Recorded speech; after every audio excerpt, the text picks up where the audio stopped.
The clatter of dishes and murmur of conversation filled the upscale restaurant as Ian Callahan watched his 6-year-old daughter color on the kids' menu, her tongue poking out in concentration. This dinner was a splurge one he couldn't really afford, but Lily had aced her first-grade spelling test after weeks of practice, and he'd promised her a celebration. A single father working 2 jobs to make ends meet, Ian saved these special outings for milestone moments, stretching his thin budget for his daughter's smile. "Daddy, is this how you spell beautiful?" Lily asked, turning her paper to show him a wobbly line of letters. Ian leaned forward, his tired eyes crinkling at the corners. "Almost, sweetheart. There's an after the E." He gently guided her small hand to add the missing letter. "Perfect now, just like you." Lily beamed, her missing front tooth creating a gap in her smile that squeezed Ian's heart. These were the moments that made the exhaustion worthwhile, the double shifts at the construction site and weekend hours at the gas station.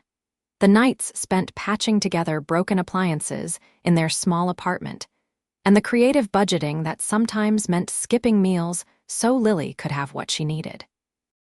His attention shifted as a commotion erupted 3 tables away.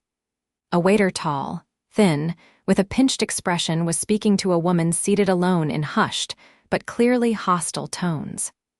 The woman's shoulders were tense, her head bowed slightly as if weathering a storm. "I specifically said no dairy," the woman said, her voice quiet but firm. "I mentioned my allergy twice." The waiter's lip curled. "Perhaps Madam should have been more clear. Our chef doesn't have time to cater to every supposed dietary restriction." "It's not a preference, it's a medical condition," the woman replied, her composure admirable despite the waiter's condescending tone. "I simply need something without dairy. We're extremely busy tonight." The waiter gestured broadly at the half-empty restaurant. "Maybe fast food would be more appropriate for your requirements." Ian's jaw tightened. He glanced at Lily, who was obliviously creating a masterpiece with her crayons, then back at the unfolding scene. The woman was elegant in a simple black dress, her dark hair swept into a practical bun. There was something dignified about her, even as the waiter continued his belittlement. "I can wait," she said. "Just please ensure the kitchen understands our kitchen staff aren't short-order cooks," the waiter interrupted with an exaggerated sigh. "Perhaps someone with your limitations should consider dining elsewhere in the future." That was enough. Ian had spent his life being talked down to by people who thought a construction worker with calloused hands and a high school education deserved less respect. He wasn't about to watch someone else endure it, especially when health was involved. "Lily, stay right here for just a minute, okay?" Ian said, rising from his chair. "Daddy needs to help someone." Lily nodded solemnly. "Is someone being mean?" "A little bit," Ian admitted. "And what do we do when people are being mean?" "We stand up and say something." Lily recited their family motto with pride. Ian approached the table, clearing his throat. Up close, he could see the woman was around his age, early 30s, with striking amber eyes currently clouded with frustration. "Excuse me," Ian said, directing his words to the waiter while keeping his voice calm for Lily's sake. "I couldn't help overhearing. The lady mentioned a food allergy twice, and you're treating it like an inconvenience rather than something that could send her to the hospital." The waiter drew himself up, looking Ian up and down with a dismissive glance at his clean but well-worn button-up shirt. "This is a private matter between the restaurant and our guest." "It stopped being private when you started publicly humiliating someone for having a medical condition," Ian replied evenly. "My daughter's watching, and I'd hate for her to think this is how people should treat each other." The woman's eyes widened slightly, her gaze traveling between Ian and Lily at their table. "Sir, with all due respect," the waiter began. "Respect is exactly what's missing here," Ian cut in. "All she's asking is for a meal that won't make her sick. That's not unreasonable." The woman found her voice. "Thank you, but I can handle—" "I'm sure you can," Ian said with a gentle smile, "but nobody should have to handle being treated this way alone." He turned back to the waiter. I work in construction. If I ignored safety precautions the way you're ignoring this woman's health concerns, someone could get hurt. It's the same principle. The waiter's face flushed. Are you comparing fine dining to a construction site? I'm comparing basic human decency in any workplace, Ian replied. Now, could you please get your manager? As if summoned by the tension, a middle-aged man in a tailored suit appeared. Is there a problem here? The woman spoke up. I ordered the salmon with a clear note about my dairy allergy. The dish arrived covered in cream sauce, and when I pointed this out, your server suggested I should be eating at a fast food restaurant instead. The manager's expression shifted from professional concern to genuine alarm. Miss Sinclair, I sincerely apologize. This is absolutely unacceptable. He turned to the waiter. Thomas, we'll discuss this in my office immediately. Looking back at the woman, he continued, please allow me to have the kitchen prepare something suitable right away. On the house, of course. Ian noticed the manager's immediate recognition of the woman, Miss Sinclair, and the swift change in attitude. There was clearly something about her that commanded respect, beyond the reasonable request she'd made. Thank you, she said to the manager, who hurried away with the chastened waiter in tow. Then she turned her amber eyes to Ian. And thank you. That was unnecessary but appreciated. Ian shrugged. It was completely necessary. I'm Ian, by the way. Ian Callahan. He gestured toward his table. That's my daughter Lily over there, giving us thumbs up for vanquishing the mean waiter. Indeed, Lily was watching them with wide eyes, her small thumbs held high in the air. The woman's serious expression softened into a genuine smile. I'm Vivian Sinclair.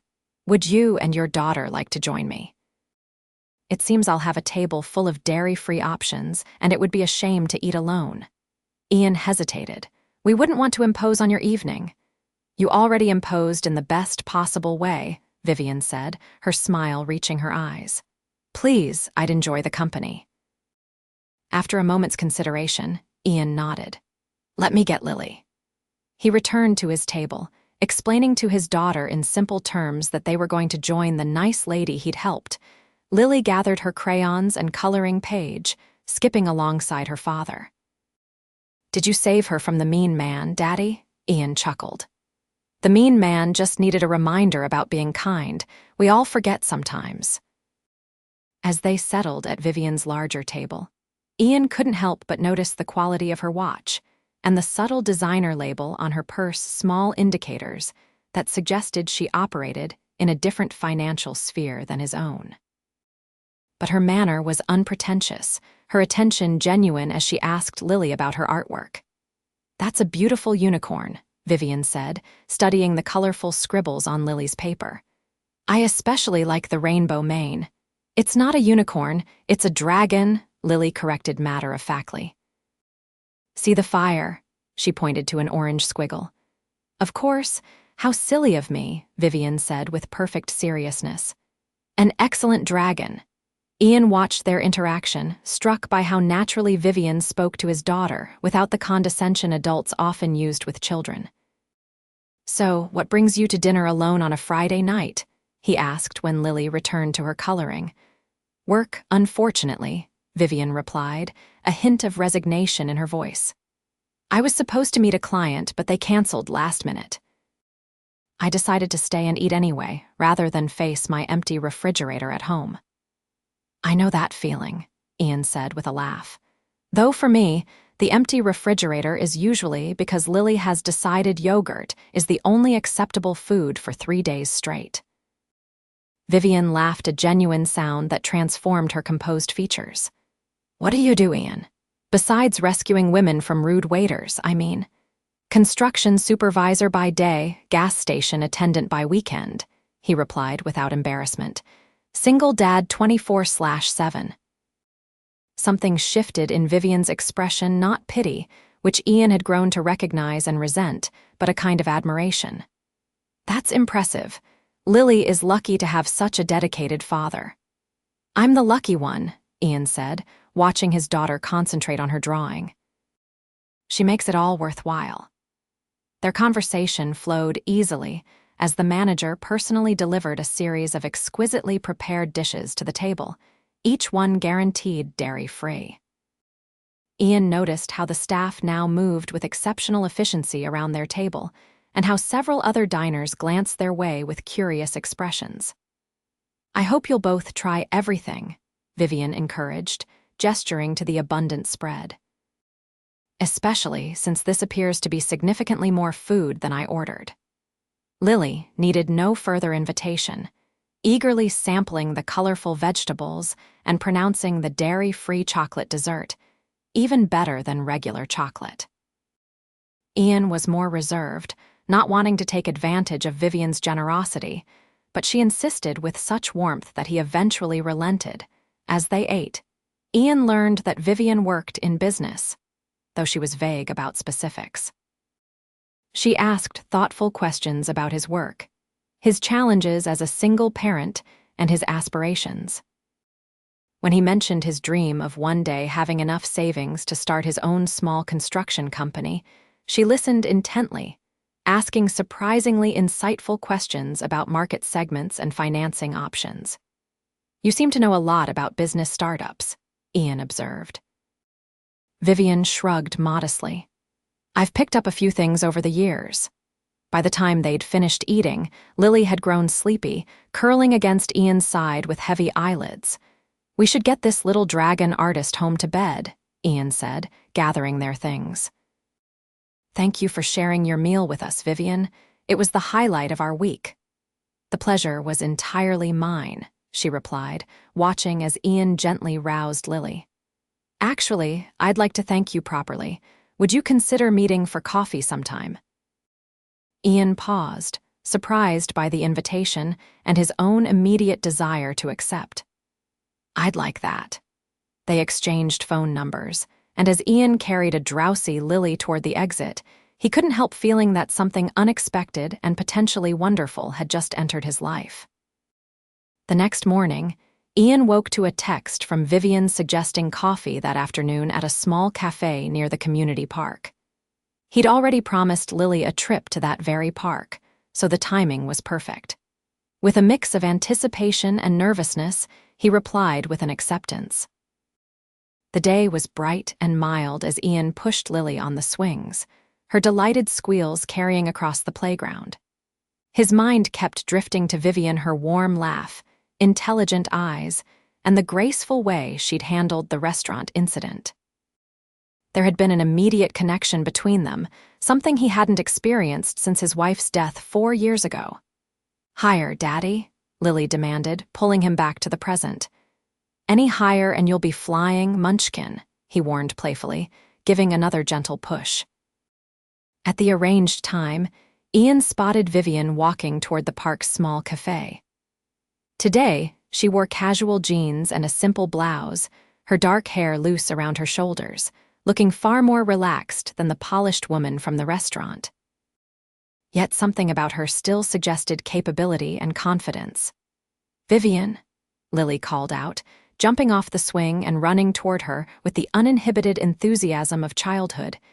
Ian followed more sedately, smiling as Vivian crouched down to greet his daughter at eye level. "Hello, dragon artist," Vivian said warmly. "Are you having fun at the park? Daddy pushes me so high on the swings I can almost touch the clouds," Lily explained seriously. "And I went down the big slide 3 times without being scared." "That's very brave," Vivian replied, matching Lily's serious tone. She looked up as Ian approached. "You have quite the adventurer here." "Fearless to a fault," Ian agreed with a proud smile. "Thanks for suggesting this place. It's perfect." They ordered coffee and a hot chocolate for Lily, settling at an outdoor table with a view of the playground. Lily, revitalized by the sweet drink and the presence of a new adult who treated her with respect, chattered about school, her best friend Emma, and the class pet hamster she hoped to bring home for the weekend. Eventually, Lily spotted friends from her class and begged to join them on the playground. After extracting a promise to stay within sight, Ian let her go, watching as she raced toward the slide. "She's wonderful," Vivian said, following his gaze. so confident and bright. She's everything to me, Ian replied simply. After her mother died, I promised myself I'd give Lily the best life I possibly could. He hadn't intended to mention Rachel so soon, but something about Vivian made it easy to be honest. I'm sorry about your wife, Vivian said quietly. Thank you. It's been 4 years. Cancer. He took a sip of his coffee. Some days are still hard, but Lily helps me stay focused on the good things.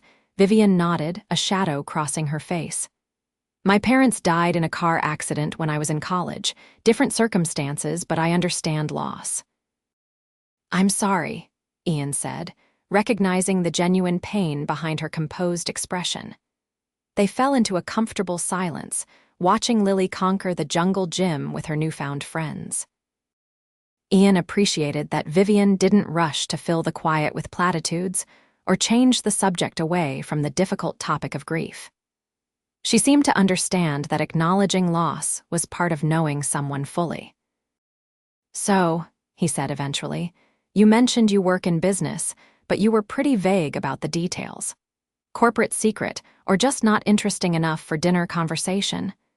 A fleeting expression crossed Vivian's face, something like hesitation or perhaps decision. Actually, I'm the CEO of Sinclair Innovations. Ian nearly choked on his coffee. Sinclair Innovations was one of the largest technology companies in the region, known for cutting-edge medical devices and substantial philanthropic initiatives. He'd read about them in the newspaper just last month. They were building a new headquarters downtown that would create hundreds of jobs. You're joking, he said, studying her face for signs of teasing.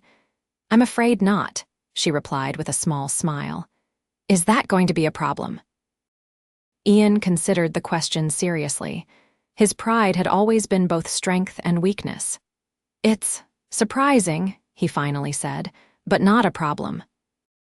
Just to be clear, though if you felt sorry for the struggling single dad and his cute kid, this doesn't need to stop right there, Vivian interrupted firmly. I don't do pity dates, Ian. I asked to see you again because I enjoyed your company. Because you stood up for a stranger when nobody else would. Because you speak to your daughter like she's a person, not a possession.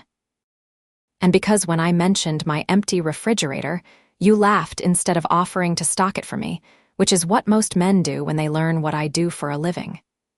Ian felt the tension leave his shoulders. Fair enough. Though for the record, I would have offered to stock your fridge, but only if you promised to let me fix that leaky kitchen faucet you probably have. Vivian's laughter rang out. How did you know about the faucet? Everyone has a leaky faucet.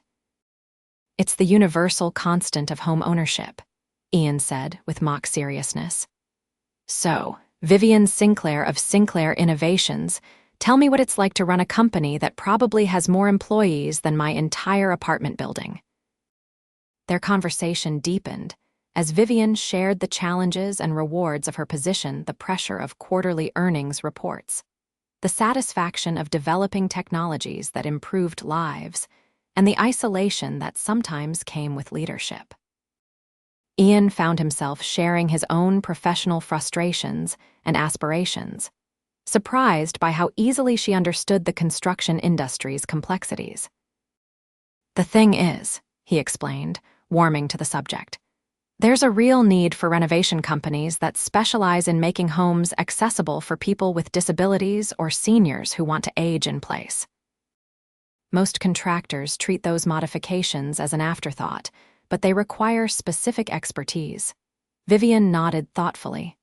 That's actually brilliant as a business model. The population is aging, and most homes weren't designed with accessibility in mind. Exactly, Ian said, gesturing enthusiastically. And with the right approach, these modifications can be both functional and beautiful. No one wants their home to look like a hospital room. Have you worked on projects like that before? A few. My current company doesn't specialize in it, but I volunteered with a nonprofit that retrofits homes for veterans with disabilities. His expression softened. Seeing someone navigate their own kitchen independently for the first time after an injury, that's something special. You should write up a business plan, Vivian suggested. There are grants available for startups addressing community needs like this. Before Ian could respond, Lily came racing back, cheeks flushed with exertion. Daddy, Emma invited me to her birthday party next Saturday. The adults shifted easily to this new topic, discussing party gifts and scheduling while Lily bounced excitedly between them. Ian couldn't help noticing how naturally Vivian had been incorporated into their afternoon, as if she'd always been part of their park routine. When it was time to leave, Ian found himself reluctant to end their time together. This was great, he said as they walked toward the parking lot. Would you like to join us for dinner sometime this week? Nothing fancy, just spaghetti at our place. I make a mean garlic bread. I'd love that, Vivian replied warmly. And I'll bring dessert dairy-free, of course. Ian hadn't expected her to accept so readily. Great, how about Wednesday at 6? As they said goodbye, Ian felt Lily tugging at his hand. I like her, Daddy, she whispered loudly after Vivian had walked away. She talks to me like a big kid. I like her too, Munchkin, Ian admitted, watching Vivian's retreating figure. I like her too. The days before Wednesday passed in a blur of work and routine, punctuated by occasional text messages from Vivian, a funny story about a meeting gone wrong, a question about what Lily's favorite color was, a picture of the spectacular sunset from her office window. Each small communication strengthened the connection that had begun in that restaurant, built on mutual respect and easy conversation. When Wednesday arrived, Ian left work early to clean their modest 2-bedroom apartment. It wasn't shabby, he'd made sure of that, taking pride in the home he provided for Lily, but it was undeniably small and simple compared to whatever home a CEO might occupy. He pushed away the comparison. Vivian had been nothing but genuine so far, and he wouldn't insult her by assuming superficial judgments. Lily helped set the table, carefully placing the mismatched but cheerful plates and folding paper napkins into triangles as Ian had taught her. The apartment filled with the comforting aroma of simmering tomato sauce and baking bread, creating the warmth of home that no amount of luxury could replicate. When the doorbell rang, Lily raced to answer it, Ian following close behind with a reminder to check who it was before opening the door. Vivian stood in the hallway looking both professional and relaxed in dark jeans and a casual blazer, holding a bakery box in one hand and a small gift bag in the other. I brought chocolate cupcakes, she announced, handing the box to Ian. And something for my favorite artist, she added, giving the gift bag to Lily. Lily's eyes widened as she pulled out a professional-quality sketchbook and a set of colored pencils. These are for grown-up artists, she breathed, running her fingers over the smooth paper. Well, you're a very talented artist, Vivian replied seriously. And every artist needs proper tools. Ian caught Vivian's eye over Lily's head, mouthing a silent thank you for the thoughtfulness of the gift. Vivian's simple shrug suggested it was nothing, but her smile said she understood the significance. Dinner was a relaxed affair, with Lily dominating the conversation as children often do, jumping between topics with the non-linear logic of 6-year-olds everywhere. Vivian kept pace admirably, responding to each twist in the narrative as if it made perfect sense. After they'd eaten and Lily had reluctantly gone to get ready for bed with the promise that Vivian would come say goodnight, Ian poured 2 glasses of the modestly priced wine he'd splurged on for the occasion. Your apartment is lovely, Vivian said, accepting the glass and settling onto the worn but comfortable sofa. It feels like a real home. Thanks, Ian replied, sitting beside her. It's small, but it works for us. It's not about square footage, she said, glancing around at the framed drawings, family photos, and carefully chosen furnishings.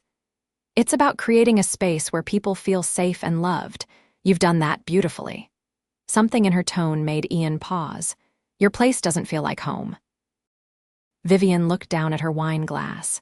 It's perfect, professionally decorated, optimally located, impeccably maintained by a service that comes twice a week. she sighed. And it feels like an upscale hotel suite I'm just passing through. I keep meaning to make it more personal, but there never seems to be time. The CEO life isn't all glamour, huh? She laughed softly. Parts of it are incredible: the ability to direct resources toward important innovations, to create good jobs, to solve meaningful problems. But it's also lonely in ways I never expected. Everyone either wants something from me or assumes I have it all figured out. And here, I thought rich people's problems weren't real problems, Ian teased gently. Oh, they're definitely first-world problems, Vivian agreed with a self-deprecating smile. But isolation feels the same no matter what your bank balance is. Before Ian could respond, Lily called from her bedroom. I'm ready for story time. Go ahead, Ian told Vivian. She's waiting for you. Vivian looked surprised. Me, don't you usually do bedtime? Tonight she specifically requested that her new friend Vivian read the story, Ian explained. Unless you'd rather not. No, I'd love to, Vivian said, setting down her wine glass and rising from the sofa. Which book should I be prepared for? Probably the one about the princess who becomes an engineer, Ian said with a knowing smile. It's her current favorite. Ian watched as Vivian disappeared into Lily's bedroom, hearing his daughter's excited voice and Vivian's warm responses. He leaned back against the sofa, taking a moment to consider the unexpected turns his life had taken since Friday night. A woman he'd only known for 5 days was now reading bedtime stories to his daughter, and it felt not only natural but right. 20 minutes later, Vivian returned, her expression soft. She's asleep. We got through the engineering princess, and then she asked for one more tiny story, which turned into a discussion about whether dragons could be vegetarians. Let me guess, she thinks they could eat spicy peppers instead of breathing fire. Exactly, Vivian laughed, reclaiming her spot on the sofa. She's extraordinary, Ian. She's the best of her mother and hopefully some of the better parts of me, he said. After a moment's hesitation, he reached for his phone. Would you like to see a picture of Rachel? Lily looks so much like her. Vivian's surprise was evident, but quickly replaced by genuine interest. I'd love to. Ian pulled up a photo of Rachel holding newborn Lily, her smile radiant despite the exhaustion evident in her eyes. This was the day Lily was born. Vivian studied the image carefully. She was beautiful. You're right, Lily has her smile. And her stubborn streak, Ian added with a bittersweet laugh. Rachel was the most determined person I've ever known. Even during her illness, she never stopped fighting, never stopped planning for Lily's future. That kind of strength leaves a legacy, Vivian said softly.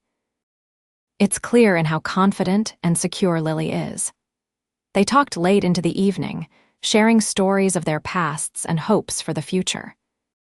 Ian described his childhood in a working-class neighborhood, his father's construction business that failed during the recession, and his decision to forego college to start working immediately.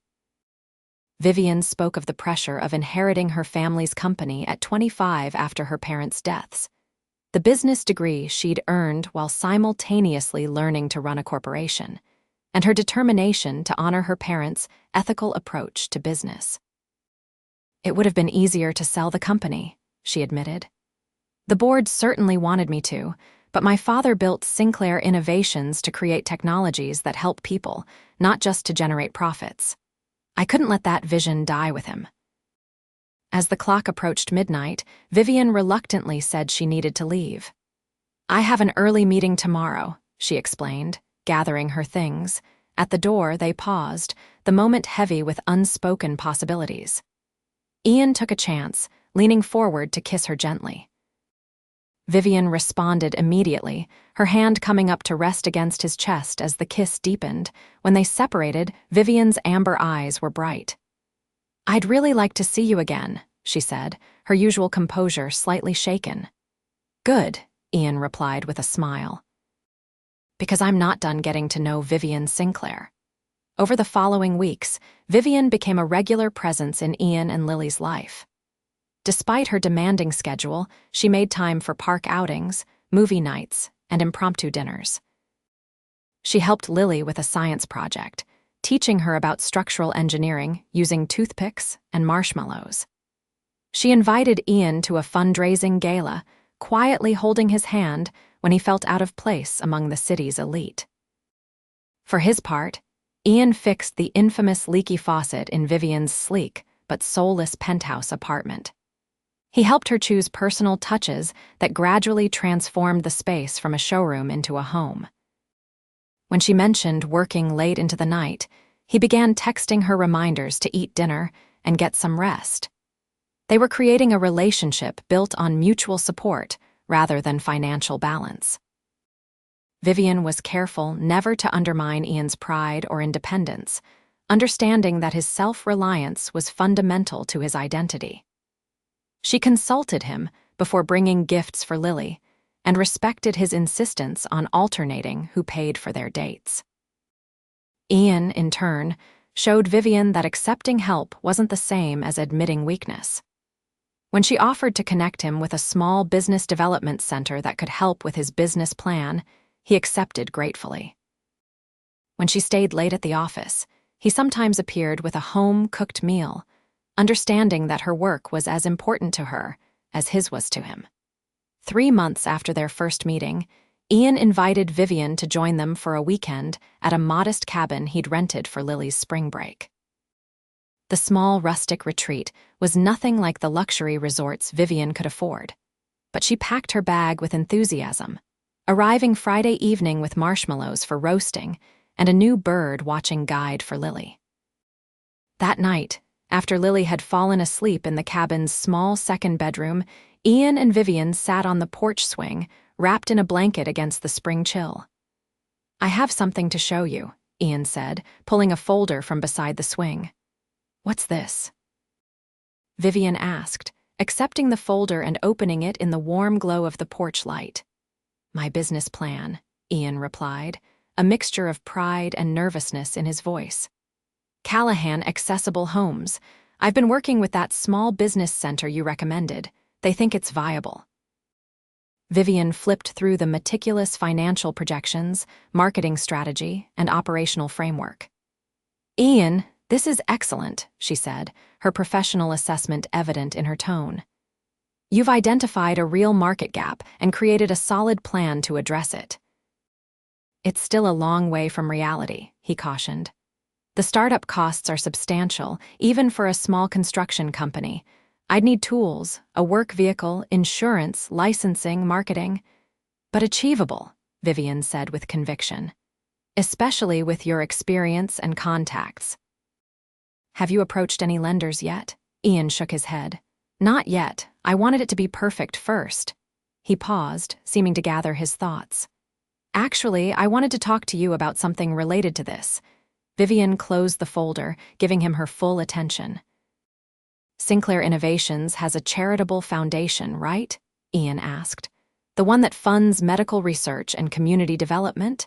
"Yes, the Sinclair Foundation. My parents established it when the company went public. We direct about 15% of our annual profits there." Ian nodded. "I've been thinking about how to give back once I get my business established.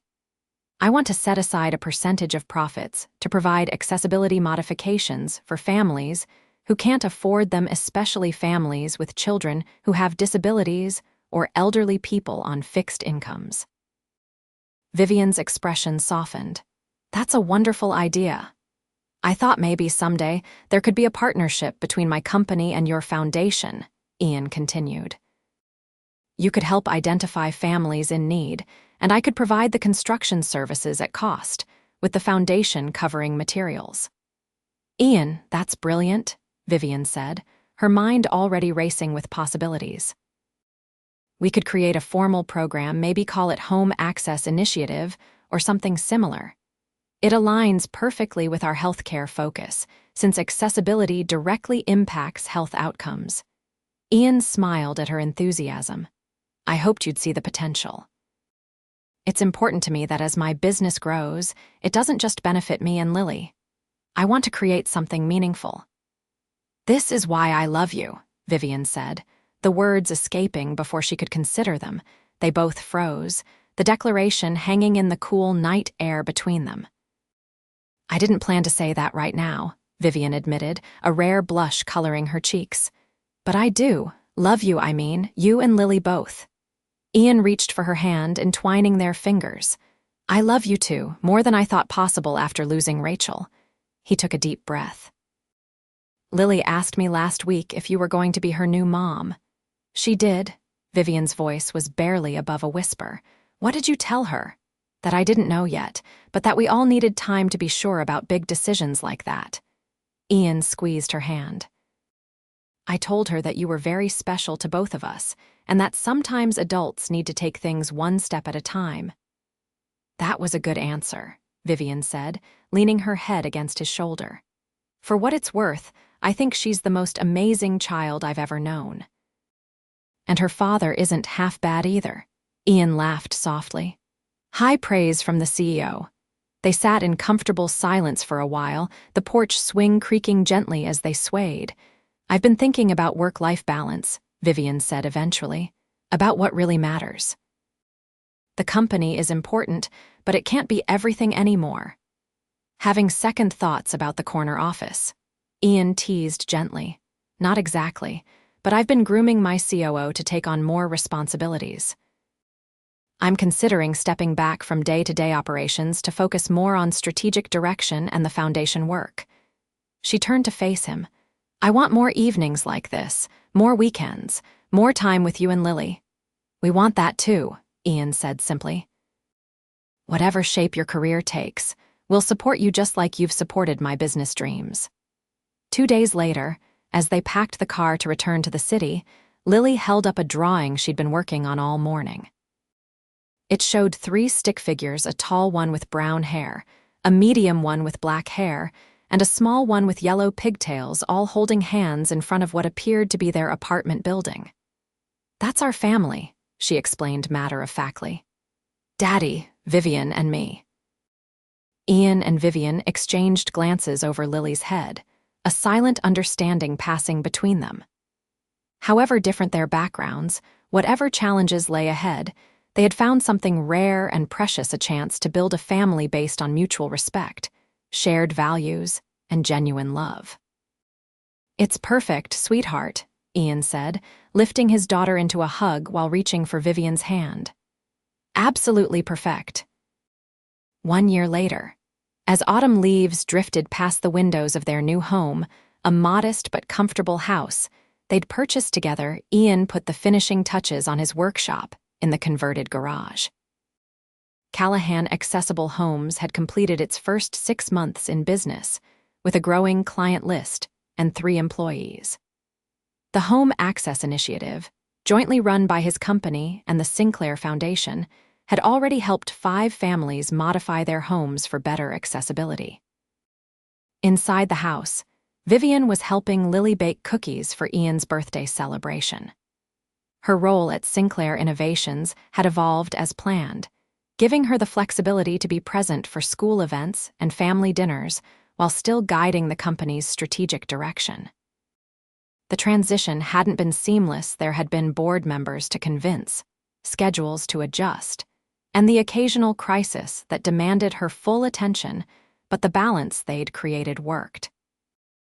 Ian hung the framed newspaper article about the Home Access Initiative on his workshop wall, next to Lily's latest dragon drawing, and a photo from their wedding 3 months earlier, a small ceremony in the community park, where they'd had their first coffee date. The simple gold band on his finger caught the light as he stepped back to admire the display. "Daddy," Lily called from the kitchen doorway. "The cookies are ready, and Vivian says to tell you that you're getting old, so you better hurry before your knees give out." Ian laughed, setting down his tools. "Tell her that construction workers don't get old, we just build better support structures." As he walked toward his family, the stubborn, brilliant CEO who had captured his heart, and the fearless daughter who had stolen it from the moment of her birth, Ian reflected on the unexpected journey that had begun with a simple act of standing up for someone being treated unfairly. Neither of them could have predicted where that moment would lead. how their separate lives would intertwine to create something stronger than either could have built alone. In the kitchen, Vivian looked up from the cookie sheet, her amber eyes bright with happiness. "Happy birthday, hero," she said, leaning in for a flower-dusted kiss. "Best birthday ever," Ian replied, wrapping his arms around his family. And he meant it not because of the presents or the cookies or even their beautiful new home, but because he had everything that truly mattered: love, purpose, and the joy of building a future together, one day at a time.